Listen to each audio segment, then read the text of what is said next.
بسم اللہ الرحمن الرحیم۔ شروع اللہ کے نام سے جو بڑا مہربان نہایت رحم کرنے والا ہے۔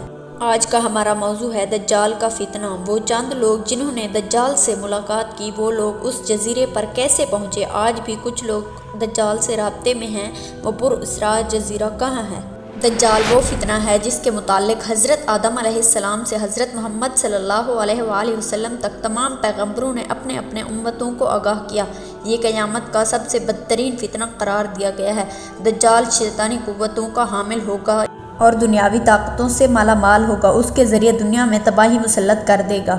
حضور صلی اللہ علیہ وآلہ وسلم کے دور میں ایک صحابی جن کا نام حضرت تمیم داری تھا، انہوں نے دجال سے ملاقات بھی کی اور واپسی پر اپنی ملاقات کا یہ تمام احوال حضور پاک صلی اللہ علیہ وآلہ وسلم کی بارگاہ میں رکھا اور آپ صلی اللہ علیہ وآلہ وسلم نے اس کی تصدیق فرمائی۔ حضرت تمیم داری ایک عیسائی تھے جو بعد میں مسلمان ہوئے تھے۔ حضرت فاطمہ بن قیس رضی اللہ عنہ کا بیان ہے کہ رسول صلی اللہ علیہ وآلہ وسلم نماز سے فارغ ہوئے تو آپ منبر پر جلوہ افروز ہوئے تو اور مسکراتے ہوئے فرمایا، ہر شخص اسی جگہ بیٹھا رہے جہاں نماز پڑھی ہے۔ اس کے بعد آپ نے کہا کہ تم جانتے ہو کہ میں تمہیں یہاں پر کس لیے جمع کیا ہے؟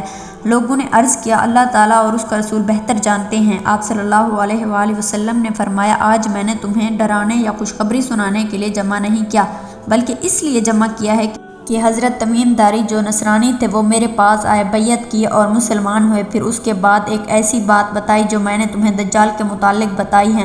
انہوں نے مجھے بتایا کہ میں بنی جرام کے 30 افراد کے ساتھ جہاز کے اندر سفر کر رہا تھا کہ اچانک ہم لوگ بھٹک گئے۔ سمندر کی لہریں مہینہ بھر اس سے کھیلتی رہی اور ہم پورا مہینہ سمندر کے اندر سے سر و سمائی کی حالت میں گھومتے رہے۔ پھر ایک دن سورج غروب ہونے کی حالت میں ایک جزیرے کے پاس جا کر لگے اور چھوٹی چھوٹی کشتیوں میں بیٹھ کر جزیرے میں داخل ہونے لگے۔ اچانک مجھے وہاں پر ایک موٹی دم اور گھنے بالوں والا ایک جانور ملا۔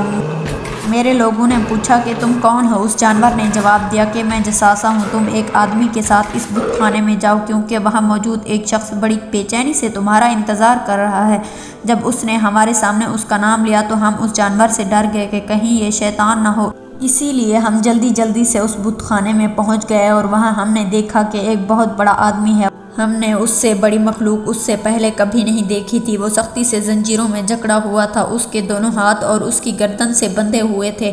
ہم نے اس سے بیسان کی کھجوریں، رگڑ کے چشمے اور بنی امی کے متعلق ہم سے پوچھا اور آخر میں بتایا کہ میں دجال ہوں اور عن قریب مجھے نکلنے کی اجازت مل جائے گی۔ حضور اکرم صلی اللہ علیہ وآلہ وسلم نے ارشاد فرمایا کہ میں تمہیں نہ کہا کرتا تھا کہ دجال نہ شام میں ہے نہ یمن کے سمندر میں، بلکہ وہ مشرق میں ہے، اور اپنے ہاتھ سے مشرق کی طرف اشارہ فرمایا، جس سے یہ ثابت ہوا کہ دجال عرب کے مشرق کے اندر سمندر کی طرف موجود ہے اور وہاں وہ قید ہے۔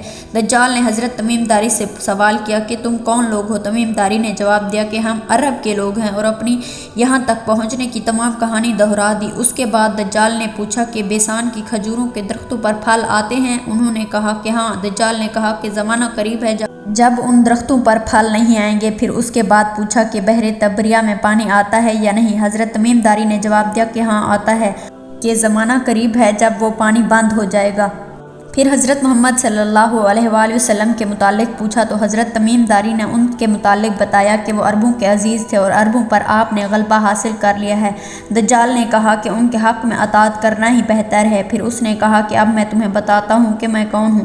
میں مسیح ہوں، عن قریب مجھ کو نکلنے کا حکم دے دیا جائے گا اور میں باہر نکلوں گا، زمین پر سفر کروں گا، یہاں تک کہ کوئی ایسی آبادی نہیں چھوڑوں گا جہاں میں داخل نہ ہوں گا، سوائے مکہ اور مکرمہ کو چھوڑ کر۔ جب میں ان میں داخل ہونے کی کوشش کروں گا تو وہاں کے فرشتے تلواریں لیے مجھے روکیں گے، لیکن اس کے علاوہ میں پوری دنیا میں داخل ہو جاؤں گا۔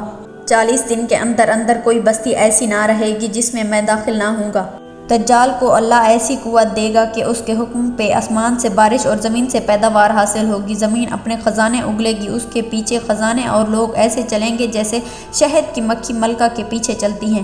حضور صلی اللہ علیہ وآلہ وسلم نے ارشاد فرمایا کہ یہ آدمی کو قتل کے بعد دوبارہ زندہ کر دے گا اور کہے گا کہ میں تیرا رب ہوں۔ یہ سب دجال کے ذاتی کمال سے نہیں ہوگا، بلکہ اللہ تعالیٰ اس کی رسی دراز کریں گے اور انسانوں کی آزمائش کے لیے اس کو قوت دی جائے گی۔ اس کے حکم پر جانور صحت مند ہو جائیں گے، بیمار تندرست ہو جائیں گے۔ یہ کہے گا کہ مجھے رب مانو، پھر اپنے 2 کارندے شیطانوں کو حکم دے گا کہ اس شخص جس سے یہ وقت ہم کلام ہوگا کہ والدین کی شکل اختیار کرو۔